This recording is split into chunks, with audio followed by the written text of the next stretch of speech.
தமிழக மக்களின் உரிமைகளை மீட்க தலைமுறை காக்க என்ற பெயரில் அன்புமணி ராமதாஸ் மேற்கொண்டு வரும் நடைப்பயணத்தின் நிறைவு விழா தருமபுரி வள்ளலார் திடலில் கோலாகலமாக நடைபெற்று வருகிறது. கூடுதல் விவரங்களை செய்தியாளர் தமிழ்ச்செல்வன் வழங்க கேட்போம். தமிழ்ச்செல்வன் வணக்கம்.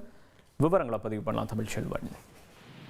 தமிழக மக்கள் உரிமை மீட்பு பயணம் என்ற தலைப்பில் பாமக தலைவர் அன்புமணி தமிழகம் முழுவதும் ஒவ்வொரு மாவட்டங்களாக சென்று அந்த பகுதியில் உள்ள பொதுமக்களின் குறைகளை கேட்டறிந்து அந்த பிரச்சனைகள் குறித்து தமிழக அரசுக்கு உடனடியாக செய்ய வேண்டியவை எவை என்பது குறித்து பொதுமக்களுக்கு விழிப்புணர்வு ஏற்படுத்தும் வகையில் பொதுக்கூட்டங்களில் பேசி வருகிறார். குறிப்பாக ஜூன் மாதம் 25ஆம் தேதி சென்னையில் துவங்கிய இந்த உரிமை மீட்பு பயணம் இன்றைய தினம் தருமபுரி வள்ளலார் திடலிலிருந்து நிறைவடைகிறது. குறிப்பாக 100 நாட்களை கடந்து நடைப்பயணம் மேற்கொண்டு அன்புமணி தமிழகம் முழுவதும் சுற்றுப்பயணம் மேற்கொண்டு மக்கள் பிரச்சனைகள் குறித்து கேட்டறிந்தார்.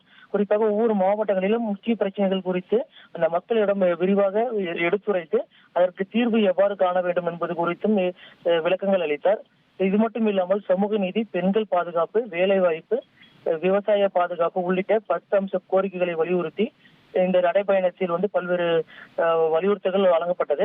இந்த நிலையில் தமிழகம் முழுவதும் சுற்றுப்பயணம் மேற்கொண்ட நிலையில் இன்றைய தினம் நிறைவு நாளாக தருமபுரி வள்ளலார் திடலில் இந்த சுற்றுப்பயணம் நிறைவு பெறுகிறது.